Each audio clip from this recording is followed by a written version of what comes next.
రసమా అదెంత పని చిటికెలో చేసేస్తామంటాము. మరి దీంట్లో వేసి ఆ చిటికెడంతా రెడీమేడ్ మసాలాలు హెల్త్కి చాలా హానికరము. సో విదేశాల్లో సైతము వీటిని బ్యాన్ చేశారండి క్యాన్సర్ వల్ల. మనం మాత్రం ఇంకా వాడుతూనే ఉన్నాము. సో ఫస్ట్ అయితే నేను ఇంట్లో ఎలా ప్రిపేర్ చేసుకోవాలో మీకు ప్రాసెస్ చూపిస్తాను.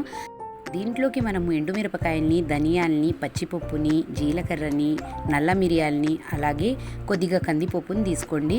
ఇలాగ ఫ్రెష్గా ఒక బౌల్ నేను లేతటి కరివేపాకు తీసుకున్నానండి. దీంట్లో మనం చిన్నుల్లిపాయను కూడా వేసుకుంటే ఆ ఫ్లేవర్ చాలా బాగుంటుంది. సో చూడండి, 1 బై 1 మొత్తం మనము జార్లోకి తీసేసుకుందాము. సో ఈ స్పైసెస్ మొత్తము ఫైన్ పౌడర్ అయిపోతే చాలండి. దీంట్లో మనము కరివేపాకుని వేసుకొని ఈ చిన్నుల్లిపాయ రెబ్బల్ని వేసుకుంటే ఆ స్మెల్, ఆ టేస్ట్ అనేది అద్భుతంగా ఉంటుంది. పిల్లలు కూడా చాలా ఇష్టంగా తింటారు. సో ఇంకా వదిలేద్దామండి. బయట రెడీమేడ్గా దొరికే పొడుల్ని వదిలేసి ఈ విధంగా మనం స్టోర్ చేసుకుంటే కనుక 4-5 టైమ్స్ ఈజీగా వస్తుంది. సో ప్లీజ్ తప్పకుండా ఫాలో